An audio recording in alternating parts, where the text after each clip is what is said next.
వైష్ణవికి ఆవదాల వలస నుంచి మంచి సంబంధం వచ్చింది. ఖాయం చేసేద్దామా? ఒరే సుబ్బయ్య, దీని వయసులో నాకు 2 పిల్లలు పుట్టేశారు.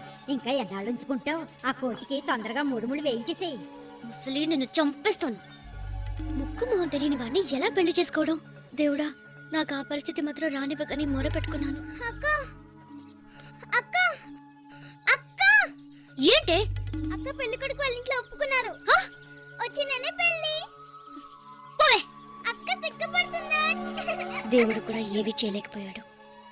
అంతా అయిపోయింది. ఎలా ఉంటాడో నాకు కాబోయే భర్త.